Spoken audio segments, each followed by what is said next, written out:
Hey guys, welcome to Vedantu's olympiad school. अब आप लोग सोच रहे होगे यार कि वेदांतु तो नाम हमने सुना है। वेदांतु का नाम हमने सुना है सर ऑनलाइन कोचिंग के अंदर।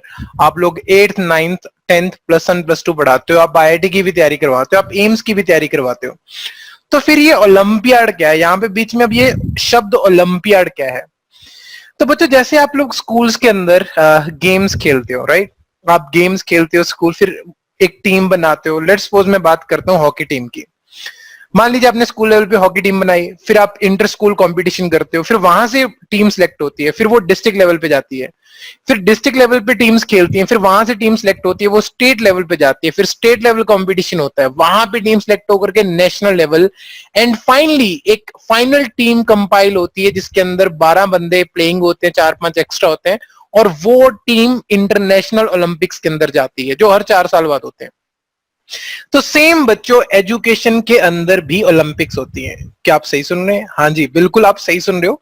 एजुकेशन के अंदर भी ओलंपिक्स होती हैं, और जैसे आप वहां पे गोल्ड लेके आते हो, तो बच्चों यहां पे भी आप गोल्ड लेकर के आते हो, यहां पे भी गोल्ड मिलता है।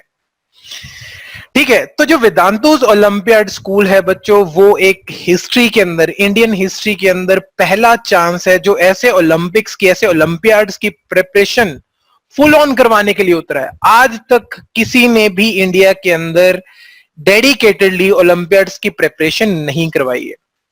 अब हमारे दिमाग में आता है कि सर हमें आज से पहले तो इनके बारे में पता नहीं था, तो क्या हुआ? तो आज पहली दफा ये चांस आपको मिल रहा है कि आपको पता हो कि ओलंपियाड्स क्या होते हैं। और चलिए हम देखते हैं कि जो वेदांतु है वो आपके लिए क्या लेकर के आया है। जैसे कि आप देख सकते हो दोस्तों, वेदांतु आपके लिए science as well as maths olympiad दोनों लेके आया है, senior as well as junior. अगर मैं जूनियर लेवल पे बात करता हूं बच्चों, junior means 8th 9th 10th, इस लेवल पे बात करता हूं, तो साइंस के अंदर जो ओलंपियाड होता है बच्चों, उसको एनएसईजीएस कहते हैं। एनएसईजीएस उसकी फर्स्ट स्टेज है। सेकेंड स्टेज आईएनजीएस से होती है। आप यहां पे तभी पहुंचते हो अगर आपने एनएसईजीएस क्लियर किया होता है।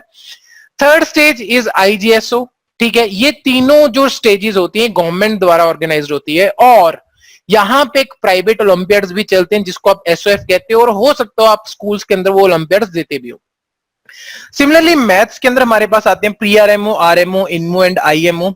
वहां पे आप देख सकते हो इसी यूट्यूब चैनल के ऊपर, वेदांतु's यूट्यूब चैनल के ऊपर Abhay sir, Lohit sir and Chetan sir की सीरीज होगी यूट्यूब के ऊपर। आप उनको देखिए, उनके इन चीजों के बारे में उन्होंने बड़ा ही डिटेल में एक्सप्लेन किया होगा।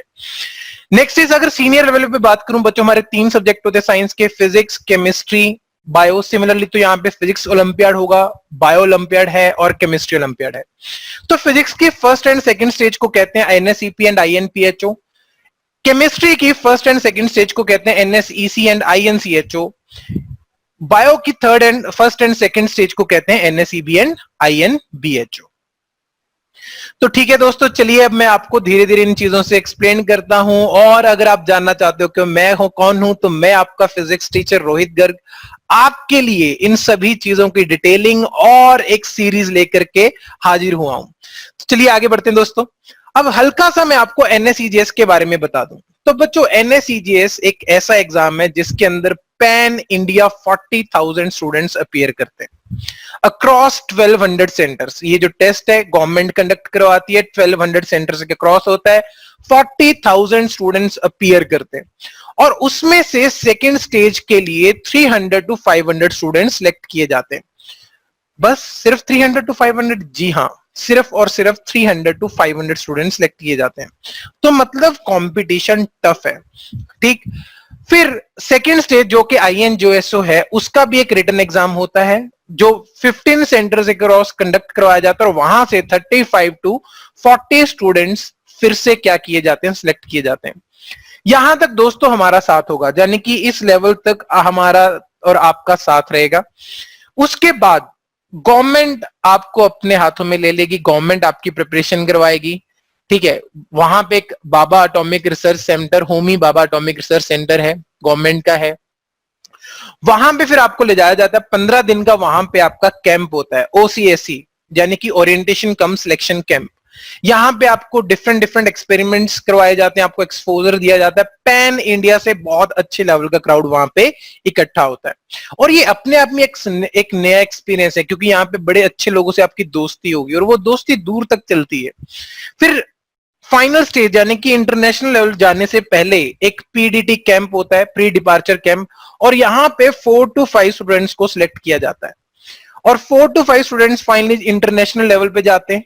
इंटरनेशनली वो जाते हैं और अगर आप लकी हो तो फिर lucky in the sense, lucky कौन होता है? जो मेहनत करता है, ठीक है। तो अगर आप मेहनती हो, पार्डन माय वर्ड्स, अगर आप मेहनती हो तो डेफिनेटली आपको क्या मिलेगा वहां पे? गोल्ड।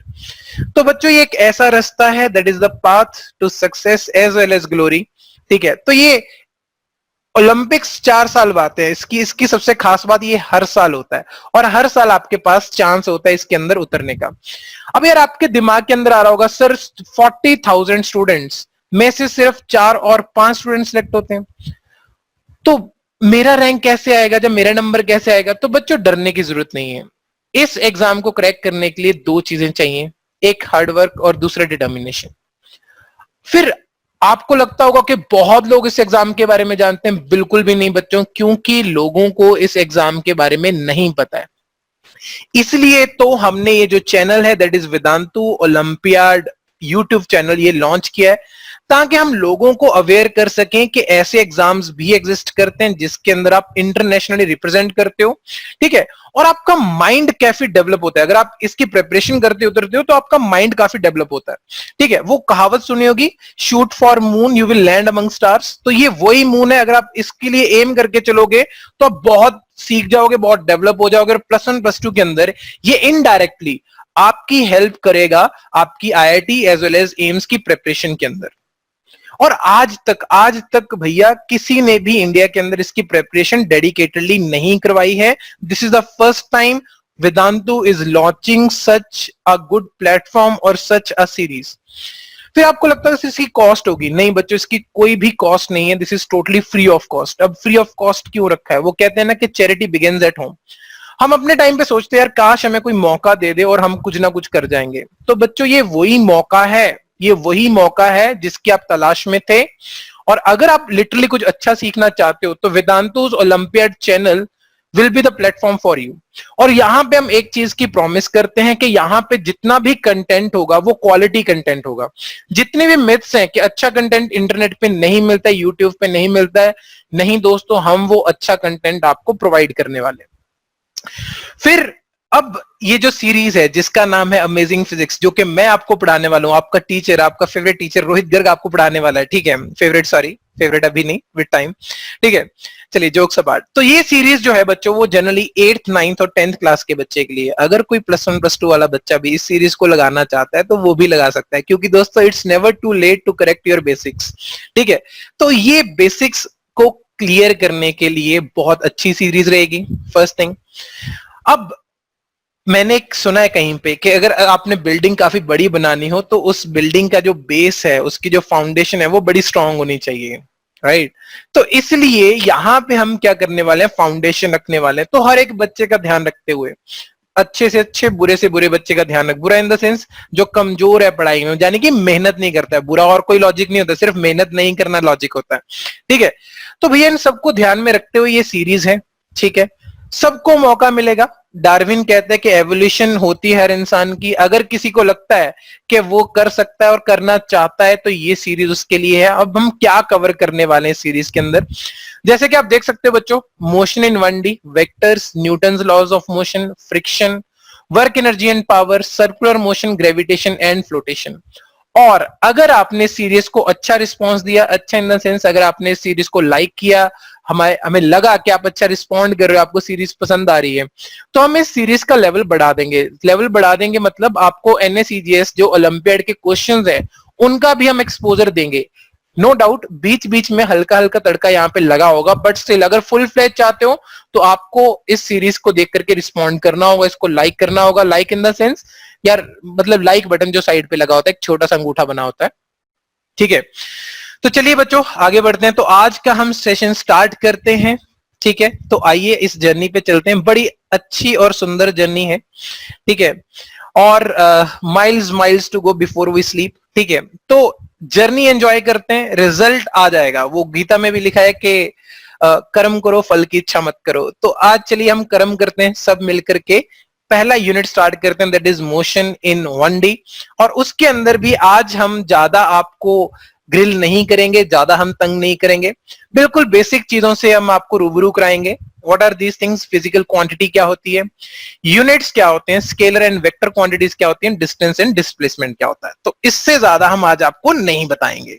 ठीक है, now what is a physical quantity? Anything that can be measured is called a physical quantity. हर वो चीज जिसको हम बच्चों मेजर कर सकते हैं उसको हम कहते हैं physical quantity. For example, length yes, mass yes, weight yes. ठीक है, मान लीजिए आप घर के अंदर कोई शरारत कर रहे थे, मम्मी ने आके 2 रख के दिए तो आप रोना शुरू कर दिए। तो आपने कभी ऐसा बोला कि पापा पापा आज मैं कटोरी भर के रोया, जब पापा पापा आज मैं बकेट भर के रोया? तो वो इमोशंस के बेटा कोई भी यूनिट्स नहीं होते, इमोशंस नहीं मेजर किए जा सकते। तो hence emotion is not a physical quantity. तो हर वो ऐसी चीज जिसको आप मेजर कर सकते हो, that is called a physical quantity. तो बच्चों फिजिकल क्वांटिटी 2 चीजों का प्रोडक्ट होती है, एक न्यूमेरिक वैल्यू और एक unit. Now what do you mean by numeric value and what do you mean by unit? अगर मैं लिख दूं बच्चों से 5 6 7, तो यार ये क्या है? ये डिजिट्स हैं 5 6 7, मुझे नहीं पता ये क्या मेजर कर रहा है। 5 अगर मीटर लगा दूं सर लेंथ मेजर कर रहा है, केजी लगा दूं यस मास मेजर कर रहा है, एंड मीटर पर सेकंड लगा दूं तो यस स्पीड मेजर कर रहा है। तो ये जो यूनिट है, ये जो पीछे केजी मीटर मीटर पर सेकंड लगा हुआ है, यही इन डिजिट्स को, ये जो 5 6 7 है, इन्हीं को कहते हैं न्यूमेरिक वैल्यू या फिर मैग्नीट्यूड। इनको क्या करता है? वो सिग्निफिकेंस प्रोवाइड करता है। जैसे मीटर लगते ही ये क्या बन गया? लेंथ बन गई। ठीक है, केजी लगते ही ये क्या बन गया? मास बन गया। और मीटर परसेंट लगते ही ये क्या बन गया? स्पीड बन गया। ठीक है बच्चों, तो इसलिए जो फिजिकल क्वांटिटी है वो कॉम्बिनेशन है 2 चीजों का, numeric value as well as unit. अब ब्रॉडली जो हमारा फिजिकल क्वांटिटी है वो 2 कैटेगरीज के अंदर क्लासिफाइड है। First is scalar quantity and the another is vector quantity. अब आप कह रहे होगे, कह रहे नहीं नहीं भैया थर्ड भी होता है, टेंसर क्वांटिटी। पर मैंने जैसे आपको बताया कि बच्चा पैदा होती क्रॉल करता है, दौड़ता नहीं है, तो आज क्रॉलिंग स्टेज है, धीरे धीरे सीखेंगे। ठीक है, थर्ड क्वांटिटी भी होती है, पर उसको हम जैसे हम बड़े हो जाएंगे, अभी हम छोटू हैं, चुन्नू मुन्नू है, 8th 9th क्लास वाले हैं, राइट? तो थोड़े से बड़े हो जाएंगे तो फिर हम उस पर ही फोकस करेंगे। तो broadly physical quantity is classified into 2 categories, first is scalar quantity and the another one is vector quantity. ठीक है, अब यूनिट क्या होता है? ये जो यूनिट है ये क्या है और ये क्यों आया है हमारी जिंदगी में? ठीक है, तो बच्चों सुनिए, अब मान लीजिए आप कहीं पे कपड़ा लेने जाते हो और आगे से दुकानदार मैं मिल गया तुम्हें वहां पे। ठीक है, अब तुमने बोला कि भैया 1 मीटर कपड़ा दे दो। अब मेरे लिए 1 मीटर हो सकता है इतना हो, क्योंकि मैं डीलर हूं, मैं ज्यादा से ज्यादा प्रॉफिट के बारे में सोचूंगा। और तुम्हारे लिए कपड़ा हो सकता है 1 मीटर इतना हो, क्योंकि तुम्हें कपड़ा लेना है, तो तुम्हारा जो मेन मोटिव है कि कपड़ा मेरे पास ज्यादा से ज्यादा हो। ठीक है, तो भैया ऐसे तो हम दोनों में लड़ाई हो जाएगी, क्योंकि मैं बोलूंगा मेरा तो 1 मीटर इतना है, तो बोलेगे तुम बोलोगे तुम्हारा हमारा तो 1 मीटर इतना है। तो इसी लड़ाई से बचने के लिए जो जितने भी फिजिसिस्ट थे उन्होंने क्या किया, एक यूनिट्स बना दी, एक सिस्टम बना दिया कि भैया के 1 मीटर इतना होगा। कभी आप पतंग की डोर लेने जाते तो वैसे बना करके देता है, मैच करके देता है आपको, शायद आप पता नहीं पतंग उड़ाते हो कि नहीं उड़ाते हो। ठीक है, देखिएगा वो मीटर का एक, जब भी आप जाओगे दुकान पे तो वो 1 मीटर का उनके पास स्केल होता है, राइट? वो लोहे का बना हुआ ऐसे रॉड टाइप होता है, तो वो फिक्स है, मतलब फिक्स कर रखा है कि 1 मीटर इतना ही होगा, 1 केजी इतने ही आलू चढ़ेंगे, ठीक है, 1 केजी में इतने ही प्याज चढ़ेंगे, तो वो सब फिक्स्ड है। ठीक है, क्यों? ताकि ऐसी कोई भी लड़ाई ना हो सके। तो what is unit? It is an agreed upon quantity by which magnitudes are measured. भैया जिसके ऊपर हम अग्री कर चुके हैं कि हाँ 1 मीटर सबको पता है कि इतना ही होगा, अब इससे ऊपर नीचे नहीं जा सकते, तो झोल है। ठीक है, तो बच्चे यूनिट्स जो है मेनली 3 पार्ट्स के अंदर क्लासिफाइड है। First is MKS, second is CGS and third is FPS. What is MKS? Metre kilogram second. What is CGS? Centimetre kilogram second. And what is FPS? Foot pound second. अगर आप देखोगे यहां पे बच्चों, तो ये जो मीटर सेंटीमीटर एंड फुट है, ये किसका यूनिट है? ये लेंथ का है। किलोग्राम ग्राम सेकंड किसका यूनिट है? ये मास का यूनिट है। और ये जो सेकंड है, ये किसका यूनिट है? ये टाइम का। तो बेसिकली उन्होंने 3 फिजिकल क्वांटिटीज चुनी, लेंथ, मास एंड टाइम, उनके करस्पॉन्डिंग कुछ यूनिट्स डिफाइन किए और उसके नाम पे उनको उन यूनिट्स का नाम रख दिया। अब इंडिया के अंदर हम कौन से यूनिट्स प्रेफर करते हैं, यानी कि अगर आप क्वेश्चंस लिखोगे, जब आप क्वेश्चंस का आंसर दोगे स्कूल एग्जाम्स के अंदर, इवन कॉम्पिटिटिव एग्जाम्स के अंदर, तो कौन से यूनिट्स आपने प्रेफर करने हैं, ये अब सवाल उठ करके खड़ा हो जाता है। ठीक है, अब यार चलिए थोड़ा सा हिस्ट्री में चलते हैं, हम पर किसने राज किया? सर ब्रिटिशर्स ने। तो जाने कि India was a Britishers colony. ठीक है, अब ब्रिटिशर्स जो हैं वो ये रूल फॉलो करते हैं, यानी कि एमकेएस एंड सीजीएस सिस्टम वो फॉलो करते हैं। ठीक है, तो ये फिर एफपीएस फॉलो कौन करता है? एफपीएस भैया फॉलो करता है यूएसए वाले। ठीक है, तो अगर यूएसए ने हम पे राज किया होता तो हम उनको फॉलो कर लेते, बट फिलहाल क्योंकि हम ब्रिटिशर्स कॉलोनी है, हिस्ट्री को अब चेंज नहीं कर सकते। ठीक है, तो हमारे इंडिया में कौन सा सिस्टम यूज होता है बच्चों? एमकेएस यूज होता है। ठीक है, तो जब भी आपने आंसर करना होगा, कहीं पे भी लेंथ है तो आप मीटर यूज करोगे, मास है तो आप किलोग्राम यूज करोगे, और टाइम है तो आप सेकंड यूज करोगे। और कभी कभार सीजीएस के अंदर क्वेश्चन दिया होता है तो सबसे पहले आप कन्वर्ट करोगे। And what are the conversions? 1 kg is equal to 1000 gram, 1 metre is equal to 100 centimetre, और 1 second is equal to 1 second. Yes, कृपया करके 3600 सेकेंड मत कीजिए, that is 1 hour is equal to how much? 3600 seconds. चलिए बच्चा party आगे बढ़ते हैं। अब स्केलर और वेक्टर को डिफाइन करने का टाइम आ गया। Now what is a scalar quantity? ऐसी क्वांटिटी जिसके पास सिर्फ बच्चों क्या हो? Magnitude. And what is vector quantity? ऐसी क्वांटिटी जिसके पास मैग्नीट्यूड और डायरेक्शन दोनों। मान लीजिए आप स्कूल में हो और मास्टर जी ने आपसे पूछा कि बेटा तुम्हारा घर कितनी दूर है? तुमने बोला मास्टर जी 5 किलोमीटर, यानी कि 5 किलोमीटर।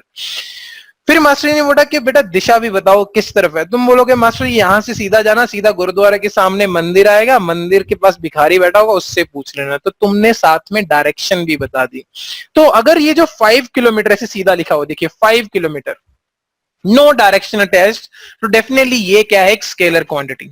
ठीक है, कोई भी डायरेक्शन नहीं है। पर अगर यहीं पे अगर मैं ऐसे लिख दूं कि 5 किलोमीटर और साथ में लेट्स सपोज थोड़ा सा हम सोफिस्टिकेटेड होकर के टुवर्ड्स नॉर्थ लिख देते हैं, नहीं? तो अब ये टुवर्ड्स नॉर्थ मतलब डायरेक्शन किसके साथ अटैच्ड है? एक मैग्नीट्यूड के साथ। अच्छा, यूनिट तो आएगा ही आएगा, नहीं तो पता कैसे चलेगा कि ये डिस्टेंस चल रहा है। ठीक है, तो ये जो टुवर्ड्स नॉर्थ है, this makes it a vector quantity. अब फिर आपके दिमाग में आ रहा होगा कितनी स्केलर क्वांटिटीज ऐसी और कितनी वेक्टर क्वांटिटीज? तो बेटा याद करने की जरूरत नहीं है। क्यों? जब आप क्लास के अंदर जाते हो पहले दिन, तो आप ऐसे थोड़ी करते हो कि पहले दिन सबसे पहले जाते हो अटेंडेंस रजिस्टर उठा करके सभी बच्चे जो क्लास के अंदर है सबके नाम रट देते हो। नहीं, आप क्या करते हो? आप जाते हो आराम से सबके साथ 5-6 महीने में दोस्ती करते हो और आपको सबके नाम याद हो जाते हैं। तो सिमिलरली ये जो स्केलर और वेक्टर क्वांटिटीज हैं बेटा, ये थ्रू आउट फिजिक्स चलनी है, थ्रू आउट फिजिक्स। तो धीरे धीरे करके सबका नाम आपको पता चलते रहेंगे, और वहीं पे मैं आपको बताता भी रहूंगा ये स्केलर है, ये वेक्टर है, तो आपको चिंता करने की जरूरत नहीं है। ठीक, और यहां पे थोड़ा सा एग्जांपल्स देने के लिए मैंने लिख रखा है, जैसे जो स्केलर क्वांटिटीज हैं वो कौन कौन सी हैं? Speed, distance, work, energy, etcetera. ठीक है, और वेक्टर कौन कौन सी है? Force, velocity, acceleration. और एक राज की बात बताता हूं, area. Area is also a vector quantity. आपको मैं एक और चीज बता दूं, कोई भी +1 +2 वाला भैया पूछना और उससे पूछना कि भैया एरिया क्या है। बहुत कम लोगों को पता होता है कि एरिया एक वेक्टर क्वांटिटी है। क्यों है, क्या है, कैसे है, उसके लिए थोड़ा सा समय चाहिए होगा और हमारी सीरीज कॉन्टिन्यूसली देखनी पड़ेगी, क्योंकि ऐसे छोटी छोटी टेक्निकल चीजें इसी सीरीज के अंदर कवर की जाएगी। तो आप देख सकते हो कि इसी लेवल पे हम उस लेवल पे आपको डेवलप कर रहे हैं, ताकि आप अभी से ही उस माइंडसेट के अंदर आ जाओ, ताकि आप आगे आने वाले रैंकर्स बनो। चलिए आगे बढ़ते हैं बच्चों। अब हम बात करते हैं मोशन। अब ये चीज आते दिमाग में, 3 चीजें दिमाग में स्ट्राइक करती हैं बेटा, motion, rest and motion is relative. Motion is relative. Motion क्या है बच्चों? अगर आपका सराउंडिंग चेंज हो जाए with time then it is called motion, और अगर आपका सराउंडिंग चेंज ना हो विद रिस्पेक्ट टू टाइम तो आप कह सकते हो कि ऑब्जेक्ट रेस्ट पे। फॉर एग्जांपल आप लोग मुझे देख रहे हो, ये पीछे जितने भी बैकग्राउंड आपको दिखाई दे रही है सब रेस्ट पे, ये चेंज ही नहीं हो रही है, राइट? तो आप लोगों के लिए मैं रेस्ट पे हूं। बट सोच करके देखो यार, एक एलियन जो मार्स के ऊपर बैठा है, उसके लिए धरती रोटेट भी कर रही है और रिवॉल्व भी कर रही है, रोटेट भी कर रही है और रिवॉल्व भी कर रही है। तो उसके लिए तो मेरा सराउंडिंग कॉन्टिन्यूसली चेंज हो रहा है। तो मतलब भैया तुम्हारे लिए जो चीज रेस्ट पे है वो किसी के लिए मोशन में हो सकती है, किसी के लिए अगर आधा ग्लास खाली है तो आधा भरा भी हो सकता है। तो जाने की यहाँ पे इंपॉर्टेंट है नजरिया किसका, देखने वाले का। तो जो देख रहा होता है बच्चों, जो नोटिस कर रहा होता है उसको हम कहते हैं ऑब्जर्वर। क्या कहते हैं? ऑब्जर्वर, जो देख रहा है। खास बात, इसके सिर पे लगे हैं 3 सींग। 3 सींग कैसे लगे हैं? X, Y and Z. अब यार ऐसे थोड़ी बोलेंगे इसके सिर पे 3 सींग लगे हैं। तो इसके लिए बच्चों जो टेक्निकल टर्म है that is called frame of reference. जो टेक्निकल टर्म इस चीज के लिए यूज की जाती है बच्चों, वो कौन सी यूज की जाती है? Frame of reference. तो किस फ्रेम में ऑब्जेक्ट जैसा बिहेव कर रहा है उसके हिसाब से हम चीजें को डिफाइन करते हैं। अब बच्चों मोशन मैंने आपको बता दिया कि अगर ऑब्जेक्ट अपनी पोजीशन चेंज कर रहा हो, यानी कि उसकी सराउंडिंग कॉन्टिन्यूसली चेंज हो रही हो with respect to time, then the object is said to be in motion. अब 5 ऐसे मेन पैरामीटर्स हैं जिनकी हेल्प से हम चीजें डिफाइन करेंगे। कौन कौन से? Displacement, distance, speed, velocity and acceleration. पर आज मैं आपको ज्यादा तंग नहीं करूंगा क्योंकि आज हमारी पहली वीडियो जस्ट स्टार्टिंग है। आने वाली वीडियोस के अंदर मैं आपको थोड़ा सा लेवल आपका पुश करूंगा, क्योंकि कोच वही अच्छा जो आपको तंग करे, जो आपको बिठा करके रखे, वो कभी भी आपको फिजिकली डेवलप नहीं करेगा। अगर मैं फिजिकल कोच की बात करता हूं, same is for the mental coach also. वही teachers are your mental coach, ठीक है। तो यहां पे देखिए आप, डिस्टेंस और डिस्प्लेसमेंट पे ही आज हम फोकस करेंगे, इससे ऊपर हम आज नहीं बढ़ेंगे। What is distance? डिस्टेंस क्या है सर? डिस्टेंस आपको पता है। What is distance? It is the actual length covered by the particle or the actual path traveled by the particle is called distance। मान लीजिए यहां पे एक माउस है, क्यूट सा माउस है। ऑल दो माउस क्यूट नहीं होते, पर एक चीज है, ये माउस ये चीज को खाना चाहता है और यहां तक देखिए ऐसे एक टनल जा रही है भैया। तो ये जो माउस जब इस टनल में से होता हुआ, देखिए ऐसे करता हुआ यहां से जाता हुआ और यहां पे आकर के जब इस चीज को खाएगा, तो ये जो रास्ता चल करके आया है, चल कर क्या है, that is called actual length और डिस्टेंस। जब तुम स्कूल से आते हो तो कभी किसी का पीछा करते हुए आते हो, बताने की जरूरत नहीं है किसका, तुम पीछा करते हुए आते हो, तुम ऐसे ऐसे रास्ते घुमाते हुए आते हो। तो जिस भी रास्ते के ऊपर तुम चले, जाने कि अगर वहां पे मिट्टी और तुम्हारे साइकिल का टायर वहां पे जो भी वहां पे ऐसे मार्क्स छोड़ता हुआ जा रहा है, दैट इज द डिस्टेंस, ठीक है। अब बच्चों ये एक स्केलर क्वांटिटी, मैंने आपको बताया था कि जो भी चीज मैं पढ़ाऊंगा साथ साथ में मैं बताता जाऊंगा स्केलर है या फिर वेक्टर है। तो डिस्टेंस क्या है? एक स्केलर क्वांटिटी है और इसका यूनिट क्या है? मीटर। कौन सा? SI unit. एम के एस का जो दूसरा नाम है एसआई भी है। आप ऐसा समझ लीजिए, एसआई बड़ा भाई है, एसआई यूनिट यानी कि standard international. What is SI? Standard, standard international. देखिए इंटरनेशनल ना, सब कुछ इंटरनेशनल हो गया आजकल। स्टैंडर्ड इंटरनेशनल, ठीक है। और इसका सीजीएस यूनिट जैसे कि मैंने आपको बताया था, that is centimetre, and 1 metre is equal to 100 centimetre. School के अंदर हम हमेशा कोशिश करेंगे किसके अंदर आंसर देने की? एसआई यूनिट्स के अंदर, ठीक है बच्चों।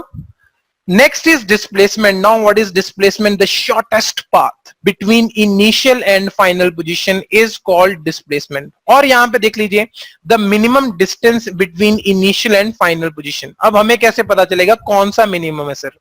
अगेन मान लीजिए क्यूट सा माउस इस चीज को खाना चाहता है। Let's suppose this is our Jerry and he wants to eat this चीज।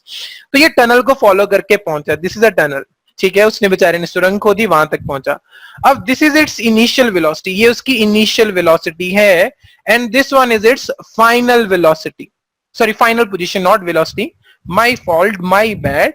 Final position, this one is initial position. अब वो टनल से गया और वहां पे पहुंचा। अब मुझे कैसे पता लगेगा शॉर्टेस्ट पाथ क्या है? बच्चों आप क्या करो, इनिशियल और फाइनल पोजीशन को स्ट्रेट लाइन से ज्वाइन कर दो। जैसे कि आप देख सकते हो यहाँ पे जो ब्लू कलर की लाइन है, ये स्ट्रेट लाइन से आप ज्वाइन कर दो directly, and you will get your displacement. Initial और फाइनल पोजीशन को स्केल रख करके सीधी लाइन खींच दो, that will be your displacement.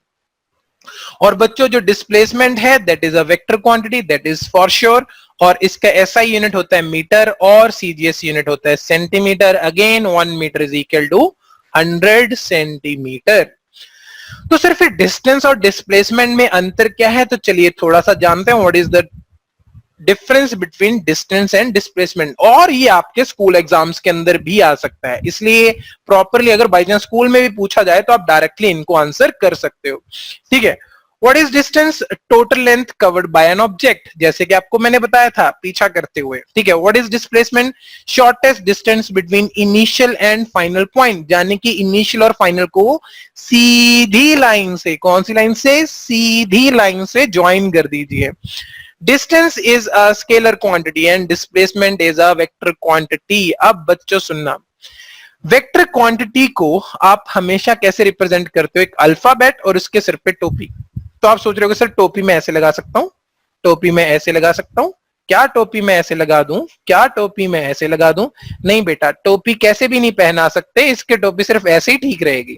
तो जाने कि कुछ भी ऐसा सिंबल जिसके टोपी ऐसे लगे हो, मतलब वो वेक्टर क्वांटिटी दे रहा है। अब यार बुक्स के अंदर वो थोड़ी सी स्मार्टनेस करते हैं, वो टोपी नहीं लगाते, वो ना इसी लेटर को ऐसे बोल्ड कर देंगे, देखना।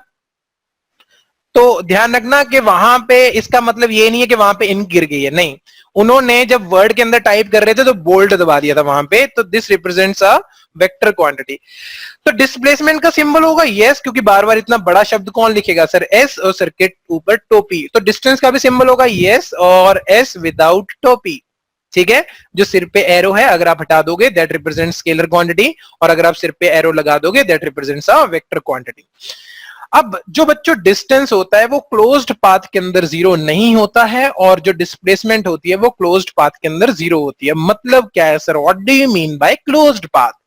मान लीजिए एक एथलीट है, वो भागा, ये भागा, ये भागा और वापस अपनी पोजीशन पे आके खड़ा हो गया, जहां से चला वहीं पे आकर के वापस रुक गया। तो आप देख सकते हो यहां पे इनिशियल एंड फाइनल जो है, जो पोजीशन है वो क्या कर चुकी है? कोइंसाइड हो चुकी है, इट कोइंसाइड्स, राइट? अब यार ये कोइंसाइड होगी है, तो what is the shortest distance between initial and final? तो आप बोलोगे जीरो। तो भैया अगर शॉर्टेस्ट डिस्टेंस जीरो है तो इसका मतलब कौन जीरो हो गया? डिस्प्लेसमेंट जीरो हो गई। पर अगर मैं बात करता हूं डिस्टेंस की, अब अगर इस सर्कल का रेडियस r था तो सर इसका सरकमफ्रेंस कितना है? सर जी इसका सरकमफ्रेंस तो आपको पता है कितना है? 2πr। तो जो भी इसके ऊपर भागा उसने कितना डिस्टेंस कवर किया है? 2πr। ठीक है, तो देखिए डिस्टेंस इसलिए जीरो नहीं हुआ और डिस्प्लेसमेंट क्या हो गई? जीरो हो गई। और बच्चों ये है आज का मेंटोस कंसेप्ट। मेंटोस कंसेप्ट मतलब दिमाग की बत्ती जला दे। ठीक है, ये बड़ा ही इंपॉर्टेंट है। And what is that? कि distance will always be greater than equal to magnitude. देखना बच्चों यहां पे दीवारें हैं, क्या हैं? दीवारें। अगर मैं ऐसे लिख दूं एस और उसके साइड पे दीवारें, इसका मतलब है मैग्नीट्यूड, इसका मतलब है मैग्नीट्यूड ऑफ डिस्प्लेसमेंट, इसका मतलब है मैग्नीट्यूड ऑफ डिस्प्लेसमेंट। तो ये जो डिस्टेंस होगा बच्चों, अब पहली बात, आप कभी भी एक स्केलर क्वांटिटी को एक वेक्टर से कंपेयर कभी भी नहीं कर सकते, कभी भी नहीं, मतलब कभी भी नहीं। आप सिर्फ और सिर्फ उनके मैग्नीट्यूड्स, किनको? मैग्नीट्यूड्स को कंपेयर कर सकते हो। तो यहां पे ये कह रहा है कि डिस्टेंस जो होगा बच्चों वो हमेशा या तो डिस्प्लेसमेंट के मैग्नीट्यूड से बड़ा होगा या फिर इक्वल होगा। कैसे बड़ा होगा? देखिए मान लीजिए आप ए टू बी गए और आप इस रास्ते के ऊपर देखिए ऐसे चल करके गए, ठीक है, और डिस्प्लेसमेंट क्या होता है? सीधी लाइन से ज्वाइन करो। देखिए जो ग्रीन लाइन है ये सीधी लाइन से ज्वाइन किया, दिस इज डिस्प्लेसमेंट। तो आप खुद आंखों से देख करके बता सकते हो, अंधा भी देख के बता देगा कि हाँ भैया distance is greater than displacement. अच्छा एक और इंपॉर्टेंट चीज, ये जरूरी नहीं है कि पार्टिकल एक्चुअल में डिस्प्लेसमेंट के ऊपर चल के गया हो। पार्टिकल हमेशा डिस्टेंस के ऊपर ही चल करके जाता है, पर अगर आप इनिशियल और फाइनल को ज्वाइन कर दोगे वो डिस्प्लेसमेंट होती है। Getting my point? अब पार्टिकल तो यहां पे इस रास्ते ब्लू वाले रास्ते के ऊपर चल के गया, वो ग्रीन के ऊपर तो चल के ही नहीं गया। बट डिस्प्लेसमेंट को डिफाइन ही ऐसे किया जाता है कि जब इनिशियल और फाइनल पॉइंट के बीच का शॉर्टेस्ट डिस्टेंस, शॉर्टेस्ट डिस्टेंस। अब बच्चों जो डिस्टेंस है वो हमेशा क्या होता है? पॉजिटिव होता है। डिस्टेंस हमेशा पॉजिटिव। कभी कभार कोई आर्ग्यू कर देता है सर जीरो भी तो हो सकता है। बेटा डिस्टेंस जीरो तभी होगा जब पार्टिकल रेस्ट पे होगा, और जब पार्टिकल रेस्ट पे होगा तो मैं उसकी डिस्टेंस की बात ही क्यों करूंगा? हम बात कब करते हैं डिस्टेंस की? जब मोशन में होते हैं। तुम ऐसे थोड़ी थे कि पापा सुबह सो करके उठे, तुम बोले पापा कितना डिस्टेंस चला है, तुम पापा से कभी पूछते हो जब पापा मॉर्निंग वॉक पे निकलते हैं तो तुम डिस्टेंस की बात करते हो, जब पापा मोशन में आते हैं, पापा सोए होते हैं, तब थोड़ी तुम मोशन की बात करते हो। तो डिस्टेंस जो होता है हमेशा पॉजिटिव, और जो डिस्प्लेसमेंट होती है बच्चों, डिस्प्लेसमेंट कैन बी पॉजिटिव और negative. Displacement can be positive और नेगेटिव। अब इसका मतलब, जब भी पॉजिटिव और नेगेटिव किसी भी वेक्टर क्वांटिटी के साथ लगा हो, किसी भी वेक्टर क्वांटिटी, वैसे तो लगेगा ही वेक्टर क्वांटिटी के साथ, कभी भी स्केलर के साथ पॉजिटिव नेगेटिव हम नहीं लगाते। जब भी पॉजिटिव और नेगेटिव वेक्टर क्वांटिटी के साथ लगा हो, उसका मतलब सिर्फ और सिर्फ बच्चों क्या होता है, डायरेक्शन। इसके अलावा उसका कोई भी पर्पज नहीं होता है। नहीं समझ आया सर, क्या बताना चाह रहे हो? मान लो बच्चों ऐसे कोई सिस्टम है अपने पास, ठीक है, this is plus X, this is minus X, this is plus Y and this is minus Y. मान लीजिए एक ऑब्जेक्ट प्लस एक्स की तरफ जा रहा है, 2 मीटर उसने कवर किया। तो अगर कोई पूछे व्हाट इज द डिस्प्लेसमेंट, तो मैं लिखूंगा प्लस 2 मीटर। पर अगर ये माइनस एक्स की तरफ जा रहा है और 2 मीटर चलता है इस तरफ, और अब कोई पूछता है कि व्हाट इज द डिस्प्लेसमेंट, तो मैं लिखूंगा minus 2 metre. So this plus and minus represents के पार्टिकल किस तरफ जा रहा है, प्लस माइनस, राइट। तो इसके अलावा और भी कोई भी प्लस माइनस का कोई इंपॉर्टेंस नहीं है, और मैं इस चीज को 5 स्टार देता हूं। आप इसको याद रखिएगा कि जब भी वेक्टर क्वांटिटी के साथ प्लस माइनस लगा हो बच्चा पार्टी, तो उसका मतलब सिर्फ और सिर्फ डायरेक्शन होता है, इसके अलावा उसका कोई भी और पर्पज नहीं होता है। अब बच्चों सबसे इंपॉर्टेंट चीज, फिजिक्स प्रवचन नहीं है। फिजिक्स तभी आती है जब आप एक्चुअल में उसके क्वेश्चन सॉल्व करते हो, क्योंकि फिजिक्स क्या है, it is the study of natural phenomena and maths is the language to study physics. तो बच्चों आपके सामने एक क्वेश्चन है, 2 मिनट के लिए अपना वीडियो आप पॉज कीजिए और इस क्वेश्चन को सॉल्व कीजिए, ठीक है, और फिर आप मेरा सॉल्यूशन देखिए कि मैंने कैसे किया, और क्या आपने और मेरा सॉल्यूशन क्या मैच कर रहा है, तो मतलब आप सही रास्ते पे हो। नहीं तो मेरा सॉल्यूशन देखिए और फिर अगला क्वेश्चन सॉल्व कीजिए, ठीक है। क्वेश्चन इज, मैं आपके लिए क्वेश्चन रीड करता हूं।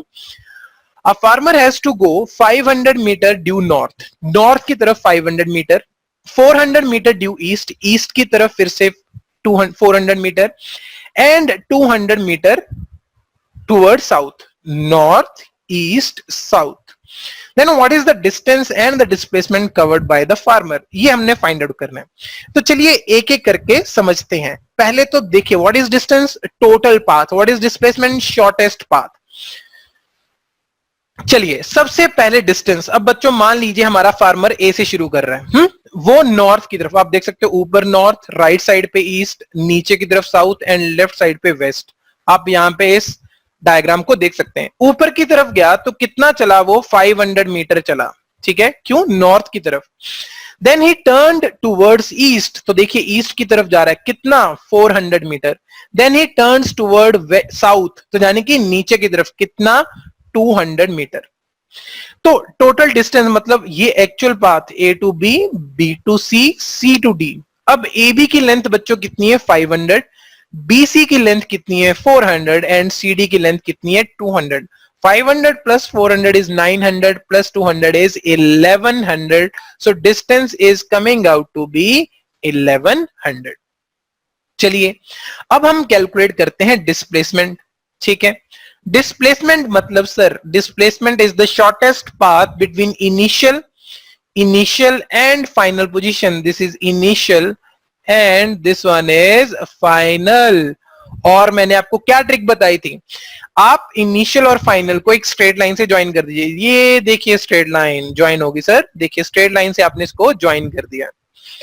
तो बस ये डिस्टेंस हमने निकालना है। अब सर मैं कैसे निकालूंगा, देखिए तरीका देखिए, ये मैं एक यहां पे ट्राइंगल बना रहा हूं बच्चों, देखिए देख रहे हो आप, इसको मैं शेड कर दूं उस ट्राइंगल को। अब आपको एक चीज पता है कि जितनी भी डायरेक्शंस होती हैं सब एक दूसरे से 90 डिग्री पे होती हैं। तो ये एंगल कितना बन गया बच्चों, 90 डिग्री, ठीक है। अब यार ये जो साइड है, इसको मैं इस पॉइंट को ई के एफ कह देता हूं। तो आप देख सकते हो जो ए एफ और बीसी है वो इक्वल है। तो ए एफ का लेंथ कितना आ गया यहाँ पे, 400 मीटर्स। AB की लेंथ टोटल 500 है, और आप CD यानी कि 200, CD से उतर के 200 मीटर नीचे आ गए। तो 500 माइनस 200 कितना बचा बच्चों, 300 मीटर्स। तो आपको ट्राइंगल दिख रहा है। तो आपको मैं हल्का सा बता दूं कि अगर आपको ऐसे राइट एंगल ट्राइंगल दिया हो जिसके अंदर ये परपेंडिकुलर, अगर this is theta, this is perpendicular base and hypotenuse, ये परपेंडिकुलर कहते हैं, इसको हम बेस कहते हैं और इसको हम हाइपोटेन्यूज कहते हैं। ठीक है, मुझे कैसे पता चलेगा परपेंडिकुलर कौन? इस थीटा के जो एडजेसेंट होता है, सॉरी ऑपोजिट होता है, इस थीटा के ऑपोजिट उल्टी साइड पे जो होता है दैट इज परपेंडिकुलर। इस थीटा पे जो एडजेसेंट होता है दैट इज बेस। अब सर हाइपोटेन्यूज भी एडजेसेंट होता है, तो बच्चों हाइपोटेन्यूज इसकी एक खास बात होती है कि जो हाइपोटेन्यूज होता है वो परपेंडिकुलर से भी बड़ा होता है और वो बेस से भी बड़ा होता है। तो एडजेसेंट छोटी shortest side, adjacent shortest side जो होती है बच्चों उसको हम क्या कहते हैं? बेस। और यहां पे एक फॉर्मूला होता है H square is equal to P square plus B square, और यही हमारा वो फॉर्मूला है जो यहां पे हम यूज करेंगे।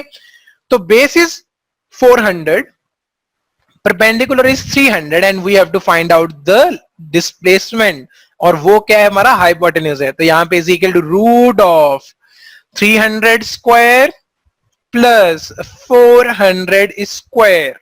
300 स्क्वायर देखिए 3 का स्क्वायर 9, अब यार 20 उसका स्क्वायर 1 2 3 4 प्लस 4 16 अगेन 40 1 2 3 4। अब ऐड कर दीजिए, टोटल कितना बनेगा? 25 1 2 3 4। और यस आप लोग सही सोच रहे हो, 25 का रूट इज 5 एंड 10,000 का रूट इज 100, तो आंसर इज 500 मीटर। तो डिस्प्लेसमेंट कितनी आई? 500 मीटर। अरे sir 1100 is greater than 500। Yes, तो यही तो कह रहा था कि distance will be greater then displacement. तो सर इक्वल कब होगा? आपने वहां पे इक्वालिटी भी तो डाली थी, इक्वल कब होगा? जब भी बच्चों पार्टिकल जो है वो स्ट्रेट लाइन के ऊपर चलेगा, स्ट्रेट लाइन यानी कि सीधा रास्ता, जब भी बहुत स्ट्रेट लाइन के ऊपर चलेगा तब बच्चों जो डिस्प्लेसमेंट और डिस्टेंस सेम होंगे without changing direction. Condition without changing direction, magnitude of displacement will be equal to distance if the particle moves along a uniform straight line. Uniform means without changing direction. चलिए बच्चों next question आपकी computer screen पे ये रहा। अब आपको ऊपर एक आइडिया हो चुका है। अगेन अपना वीडियो पॉज कीजिए, इस क्वेश्चन को सॉल्व कीजिए और फिर अपना वीडियो स्टार्ट करके सॉल्यूशन को देखिए। Now what is the question? A car starts from P, ये P से एक गाड़ी स्टार्ट हो रही है, R तक जा रही है, तो we have to find the distance as well as displacement. अब यार देखो, मान लीजिए इस पॉइंट को मैं कहता हूं A, इस पॉइंट को कहता हूं B, तो वो चला कैसे? A to B, P to A गया, फिर वो इस सेमी सर्कल को फॉलो करता हुआ Q तक आया, फिर वो Q टू B आया इस रास्ते को फॉलो करता हुआ, और फिर वो B टू R आया इस सेमी सर्कल को फॉलो करता हुआ, और हमने डिस्टेंस एंड डिस्प्लेसमेंट कैलकुलेट करना है। चलिए एक एक करके दोनों को सॉल्व करते हैं। फर्स्ट इज डिस्टेंस, ठीक, डिस्टेंस। अब देखिए वो गया P टू A, फिर P टू Q, फिर Q टू B एंड फिर B to R। P to A चला वो स्ट्रेट लाइन के ऊपर, तो यहां से वो यूज करेगा A। फिर बच्चों जब A टू Q जा रहा है तो उसने यूज किया सेमी सर्कल। क्या यूज किया? Semi circle. कौन सा सर्कल? Semi circle. और अगर मैं एक सर्कल बनाऊं, उसका रेडियस R बनाऊं, तो बच्चों इसका सरकमफ्रेंस कितना होता है? सर 2 पाई R। पर अगर आधा सर्कल बनाए तो कितना होगा सर? पाई R। तो यस, तो जब ये लेंथ, ये एक्चुअल लेंथ इस A टू Q की कितनी होगी? पाई R। बच्चों ये डायामीटर है, 2R डायामीटर। तो आपको पता है जो रेडियस होता है डायामीटर का आधा होता है, तो रेडियस क्या होगा? R होगा। फिर जब आप Q टू B गए तो अगेन आप स्ट्रेट लाइन के ऊपर चल रहे हो, तो कितना चले? B चले ना, ये देखो B दिया हुआ है, B चले। फिर जब आप B टू R चले, आपने सेमी सर्कल फॉलो किया, सेमी सर्कल फॉलो किया, उसका डायामीटर कितना है? 4R। तो यहां पे उसका रेडियस कितना होगा? 2R। तो पहले सर्कल की जो लेंथ आएगी, सेमी लेंथ आएगी, that is going to be pi R। पर दूसरे सर्कल की सेमी लेंथ क्या आएगी? Pi into 2R, because 2R is the radius of this semi circle. तो डिस्टेंस क्या है? सबको ऐड कर दो, A plus B, A straight line का, B स्ट्रेट लाइन का, पाई आर छोटू सर्कल का और पाई टू आर बड़े सेमी सर्कल का। अब यार इन दोनों को ऐड करके देखो क्या बन गया, 3 पाई आर। तो बस a plus B into 3 pi R. a की वैल्यू क्या है 7, रख दी हमने 7। b की वैल्यू क्या है 8, रख दी हमने 8। और 3 तो हमारे पास है ही, पाई भी हमारे पास है, और r की वैल्यू उसने कैलकुलेशन इजी करने के लिए कितनी दे रखी है 11 बाय पाई। तो जैसे आप सॉल्व करोगे यू विल गेट 48 मीटर। और ये क्या है, ये हमारा आया है बच्चों डिस्टेंस। नेक्स्ट हमने फाइंड आउट करना है डिस्प्लेसमेंट। वो फाइंड आउट करना बड़ा इजी है, मैंने आपको जैसे कि बताया initial position, this is initial, and final position, this one is final. दोनों को स्ट्रेट लाइन से ज्वाइन कर दो, ये गई स्ट्रेट लाइन। तो देखिए P टू A वो A चला, A to Q straight line यानी कि डायामीटर, यानी कि कितना चला 2R। Q टू B वो इस स्ट्रेट लाइन के ऊपर चला जिसकी लेंथ B दे रखी है, और B टू R वो अगेन डायामीटर के ऊपर चला, कितना 4R। एक्चुअल में वो इसके ऊपर नहीं चला है, बट डिस्प्लेसमेंट कैलकुलेट करने का तरीका है। तो A plus B plus 2R plus 4R जैसी आप वैल्यूज डालोगे बच्चों, you will get 36 metre, and yes the answer is B. अब इसकी एक शॉर्ट ट्रिक है, आपको डिस्प्लेसमेंट कैलकुलेट करने की जरूरत नहीं है। What is the short trick? आपने डिस्टेंस कैलकुलेट कर लिया था, राइट? डिस्टेंस कितना आया था 48 मीटर। अब जाने की ये 81 भी नहीं है, 36 भी नहीं है, जाने की ए और डी ऑप्शंस नहीं है, बची कौन ए और बी। क्या जब ये ए टू आर गया, क्या ये स्ट्रेट लाइन के ऊपर चल रहा है? क्वेश्चन देखिए क्या पूछना है खुद से, क्या वो स्ट्रेट लाइन के ऊपर चल रहा है? तो आपका आंसर आएगा नो। अगर स्ट्रेट लाइन के ऊपर नहीं चल रहा है तो distance is going to be greater than magnitude of displacement. मैंने अभी बताया था इक्वालिटी कब आती है, अगर वो स्ट्रेट लाइन के ऊपर चलता है, पर यहां पे तो वो स्ट्रेट लाइन के ऊपर चल नहीं रहा है, तो जाने की जो डिस्प्लेसमेंट होगी वो डिस्टेंस से कम होगी। और वो कौन सी ऑप्शन के अंदर है? सिर्फ और सिर्फ बी ऑप्शन के अंदर है। तो आप मेंटोस कंसेप्ट यानी कि दिमाग की बत्ती चला करके भी आप ऐसे क्वेश्चंस को खटाखट सॉल्व कर सकते हो।